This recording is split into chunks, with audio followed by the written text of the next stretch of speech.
So hey guys, welcome to our exam series.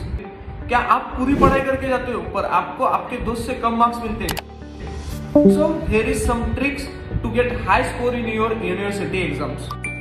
सो सबसे पहले आपको जो आंसर शीट लिखनी है, आंसर शीट आपको पूरे के पूरे 46 के 46 पेज आपको भरने, पूरा का पूरा पेपर आपको भर के आना है, कुछ आए ना आए पूरा का पूरा फेंक के आना है। उसके बाद आंसर शीट जो लिखनी है वो सीक्वेंस वाइज लिखनी है। सबसे पहले एलक्यू लिखने हैं, एसक्यू लिखने हैं और एमसीक्यू लिखने हैं। यही सीक्वेंस जो है वो एग्जामिनर प्रेफर करता है। उसके बाद आप जो एक आंसर लिख रहे हो वो प्रेजेंटेशन मैनर में लिखो। जो कुछ आंसर लिख रहे हो, जो जितना पूछा है उतना ही लिखो, पर उसमें कुछ एडिशनल मार्क्स, जैसे कि श्लोक लिखो आयुर्वेदिक पार्ट में, अगर मॉडर्न का पार्ट हो, कुछ डिस्क्रिप्टिव पार्ट हो तो उसमें आप डायग्राम्स डाल सकते हो, फ्लो चार्ट डाल सकते हो। ये जो चीजें हैं ये आपको अदर स्टूडेंट से अलग दिखाती है और आपको ज्यादा मार्क्स मिलाती है। उसके बाद कुछ सब्जेक्ट के कीवर्ड्स होते हैं, जैसे कि संहिता अध्ययन में कौन सा भी क्वेश्चन है तो वो सबसे पहले किस स्थान से आया है, उसका रेफरेंस क्या है, चरक से आया है, वाग्भट से आया है, चरक से आया है तो किस स्थान से आया है, उसके बाद कौन से अध्याय से आया है, ये सबसे पहले लिखे। अगर द्रव्य आया है तो द्रव्य की एक पैटर्न है, उसको फॉलो करें। कौन सा भी अगर में पॉइजन आए उसको भी एक पैटर्न से फॉलो।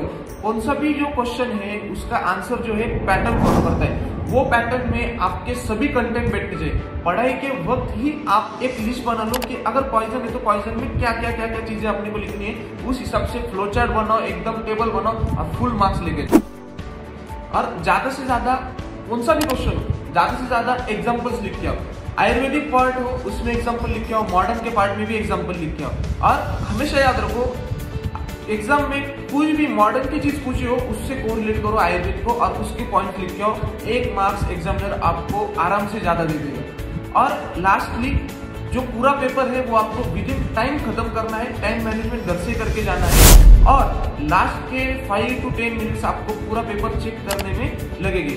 और एक चीज मतलब अपने को एग्जाम में जो सभी टॉपिक्स है, हेडलाइन जो है उसको अंडरलाइन करो, बॉक्स करो, ठीक है। श्लोक को अंडरलाइन करो, बॉक्स करो। श्लोक का रेफरेंस नहीं पता है, श्लोक पता है, रेफरेंस नहीं पता है। चरक शारीस्थान, चरक सूत्रस्थान, वाग्भट सूत्रस्थान, चरक और वाग्भट इतना भी लिखा तभी आपको फुल मार्क्स मिल जाएंगे 100%। ये अगर चीजें आप आपके एग्जाम में यूज करोगे तो आप गारंटी 70 to 80% मार्क्स 100% लाओगे।